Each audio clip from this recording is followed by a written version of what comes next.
The Emmy Award-winning actor and author of If I Understood You, Would I Have This Look on My Face? Thrilled to have right here on the Rich Eisen Show set, Alan Alda. Good to see you, Hi, sir. good to see you. Thank you. Thank you for coming here. Why write this book? I'm keen to know about and learn whatever I can from you about communicating, since this is what I do for a living.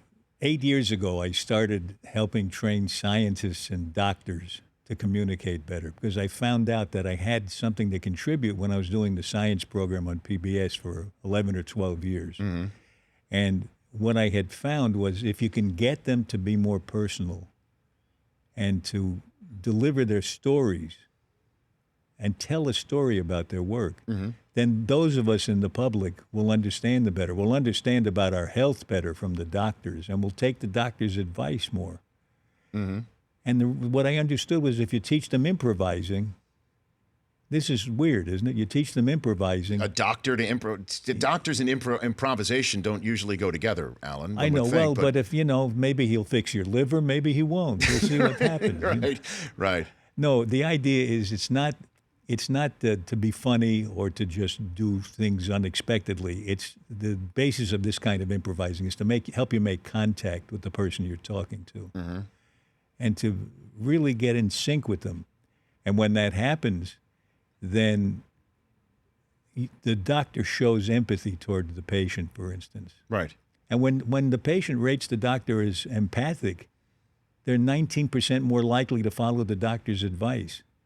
That sounds like it must be life-saving in at least some of those cases. Well, in terms of you connecting with science and doctors, is that born out of playing one on television for as long as you did? People assume that, but I was interested in science for a long time. I was the one from the time I was a kid. Mm-hmm. And when I got to do the science show, it was great, because I got to spend the day with scientists and find out about their work. But what I found out while we were teaching them over the 8 years, right. we've taught about 8,000 scientists and doctors in 8 years. And what I realized was it applies to everybody. Husbands and wives, bosses and employees, salespeople. Mm-hmm. And that's when I realized I ought to write a book about it, because it could make a contribution to how people relate to one another. So there was no suggestion to a doctor to build a still and make alcohol when you're in your tent or anything like that, based on from your experience of I try to stay away from doctors who do that. Okay. Yeah, it's that was just a TV show. Okay, just want to make sure. Although I keep hearing, you know how many people I've met who say that they are the person that Hawkeye was based on. Tell me about that. Or they know somebody who is. It must be 30 people who think that they're Hawkeye. Maybe they are in some amalgamation. I don't know. Well, I mean, I guess that's a credit to you, making him somebody that they feel that they could have empathized with or took something from. Could be, because I am so terrific at that. Yeah. Well, yes, you are, Alan. I mean, you've written a book about relating and communicating. So, yeah. But I think it's more that there were a lot of guys like that who just to preserve their sanity, acted crazy and were chasing skirts and stuff like that. So growing up on the East Coast in a spot like New Jersey, I mean, it's sort of a football crazed spot. Did you ever figured out to play football before you got into acting or anything like that? No. In a game of touch football, I got armed in my throat and couldn't speak for the rest of the day. So that was my football career until I made Paper Lion, the movie where I played Plimpton that I think you were talking about. Yes. And when I told the producer before we started the movie about the touch football game, and he said, well, at least we know what league you're in. He wasn't too sure I was going to be able to do the movie because I didn't have much experience in football. I did when I was in junior high school. I ran the wrong way with the football. No, what do you mean you ran wrong? What happened? I caught the ball and ran toward my own goal post. Did you score for the other team? No, they stopped me. My team stopped me before I got there. Wrong way, Alda. Yeah, right. But when I made the movie, I worked out and I tried to do my best, and I took lessons from football players. And I was making the movie with the Detroit Lions. And I actually got to the point where I could throw the ball 50 yards and hit the receiver. That's significant. Yeah, but I could only do it once a day, and then I had to sleep with an ice pack. But you could at least at one point spot a receiver and wing it 50 yards down the field? Kind of amazing. That is amazing. Yeah. So when you were on, I'm with Alan Alda here on the Rich Eisen Show. When you were on that set, I mean, it was basically you, Lauren Hutton, and a bunch of real life football players, and Vince Lombardi. Well, he was just in one scene. I didn't spend much time with him, but I did spend time with Alex Karras and John Gordy, and they were wonderful to be with. Very funny guys. Alex Karras became an accomplished actor. Well, I mean, he was in Blazing Saddles. He had one of the more iconic scenes in Blazing Saddles. And Victor Victoria, he gave really good performances. On the football field, he liked to, I don't know, he was like an automatic kicking machine. What do you mean? Well, at one point, as a joke, 11 guys piled on top of me. This to them was funny. 11 Detroit Lions on top of Alan Alda. And each one weighed about 8 million pounds. So Alex was the one closest to me, and he kept going like this with his foot into my ankle. Kicking? I don't think he meant to. He just, it's like something you do when you're on top of somebody. Like a knee-jerk reaction. Yeah. And my foot went to sleep, and it didn't wake up for a half an hour. And you're able to get back out there. You know, when he punched in Blazing Saddles, when he punched that animal in the head. Yes. I think that was a real animal, and he really. Mongo could really throw the right cross. Yeah, was that his name, the character? Yes, I don't remember. Mongo was his name, for sure. I have Alan Alda here on the Rich Eisen Show. I'd like to take a 60-second break, come back, talk more about your book, and then about the, if you wouldn't mind, the popularity of MASH and the fact that it still stands the test of time in terms of how many people have watched that episode, and it even beats some Super Bowls, and I'd like to talk with you about that. Sure. Alan Alda, the author of If I Understood You, Would I Have This Look on My Face, here on the Rich Eisen Show in person, back with Alan Alda in 60 seconds. Welcome back to the Rich Eisen Show. Alan Alda here on the program. You said you hadn't thought of these paper lion stories in quite some time, right? No, you'd think it would have an impression on me. You'd think I'd wake up screaming every night. Yeah, because Alex Karras is kicking you in the leg. But the fact that you're able to laugh about it is, if I may borrow a line of yours, it's comedy equals tragedy plus time. Right? Yeah, that's probably true. That was from Crimes and Misdemeanors of with Woody Allen. Which I love that movie. I think that's such a good movie. Which is your favorite movie that you've been in? I don't have a favorite. I don't even think about them after I do them. Really? Yeah, I just go on to the next thing. When was the last time you watched an episode of MASH, Alan? A whole episode. Sometimes I see it when I'm going past it on the dial, but I don't remember when the last time was. Really? It's been... Yeah, I mean, I'm proud of it, but it's in the past, you know? So you just work and obviously you move on. Yeah. But it's just remarkable. I have a list that we're going to put up for our viewers here. The top 20 most watched television shows of all time. 19 of them are Super Bowls. And still sitting in the top 10, number 9 was the series finale of MASH, which you wrote and directed and acted in. 105.9 million people watched that, which is about 7 more than Super Bowl 43. And then 7 more people? No, million. No. 7 more million. But, I mean, what do you think of when you see that MASH is still sitting up there? It's hard to understand. And we didn't know at the time how popular the show really was. When the last episode was on the air, just before it was aired, we were watching it on a big screen at the studio. And then we went out to dinner to celebrate. On the way to the restaurant, we realized that the streets were empty.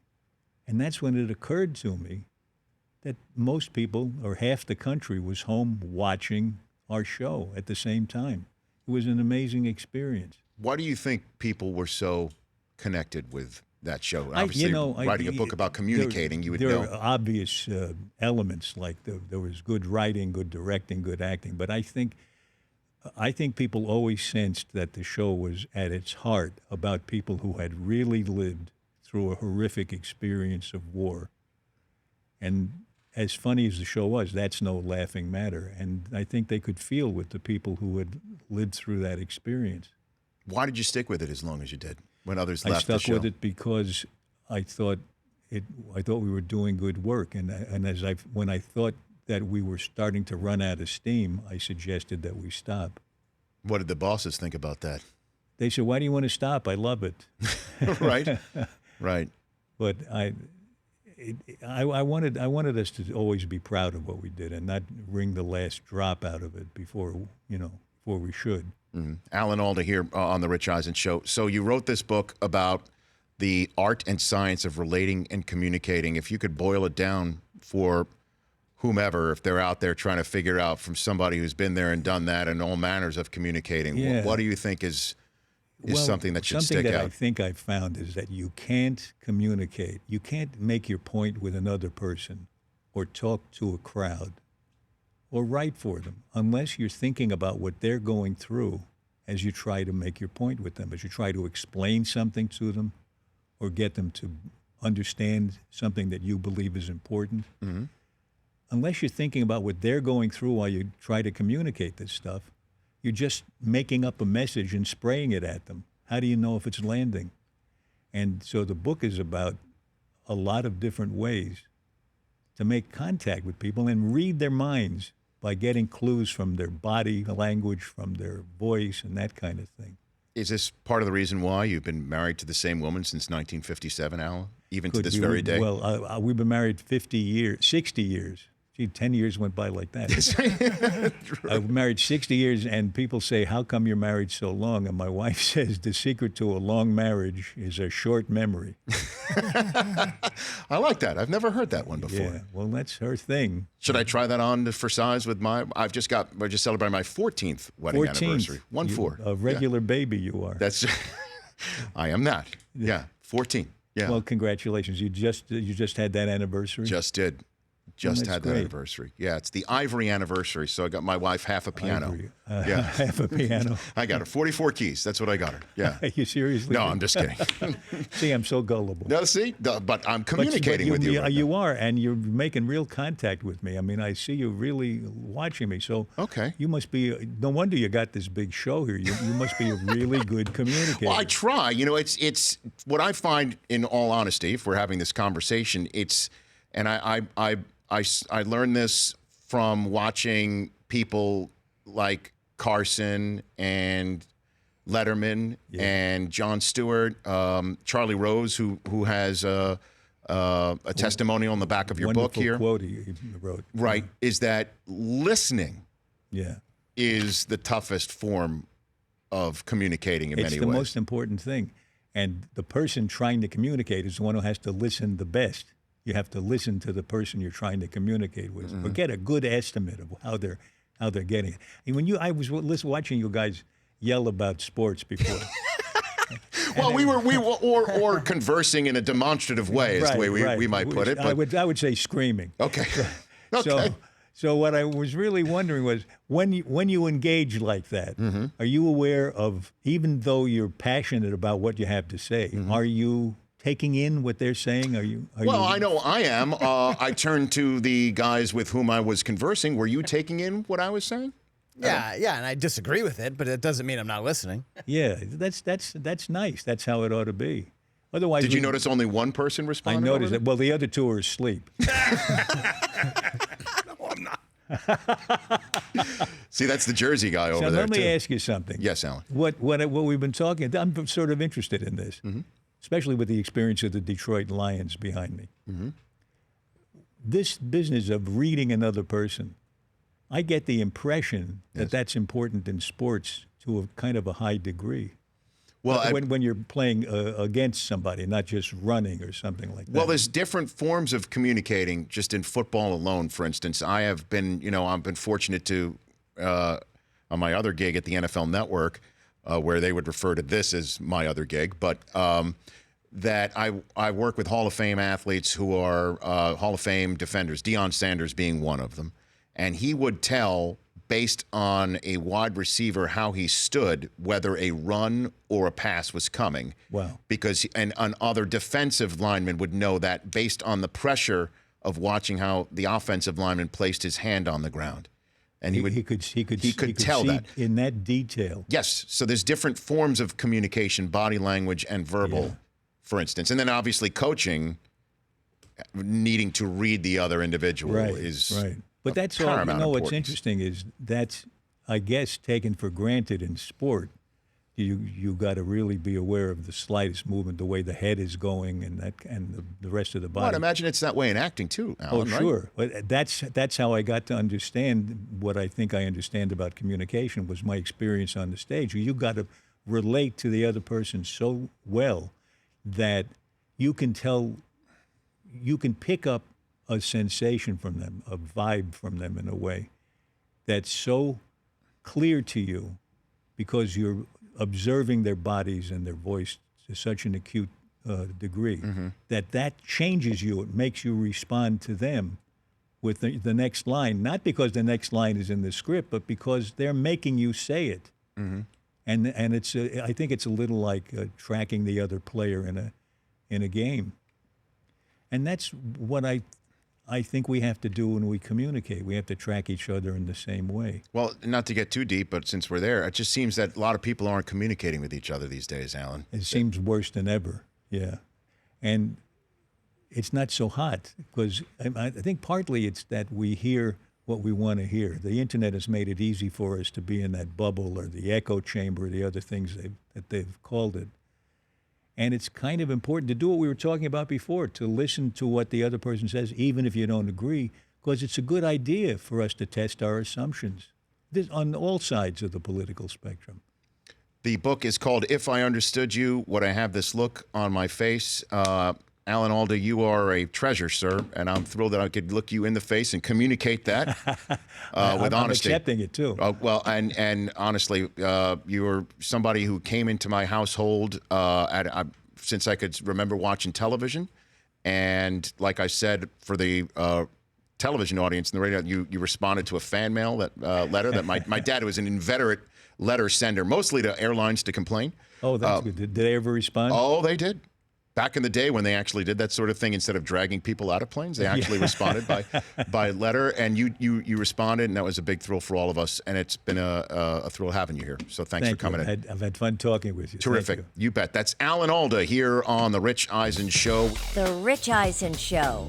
Weekdays at noon Eastern on radio stations across the country and audience. If you like that, download our app. Please, just if it's a memory thing, just delete other apps. You don't need those apps. This app, the Rich Eisen Show app, you need that.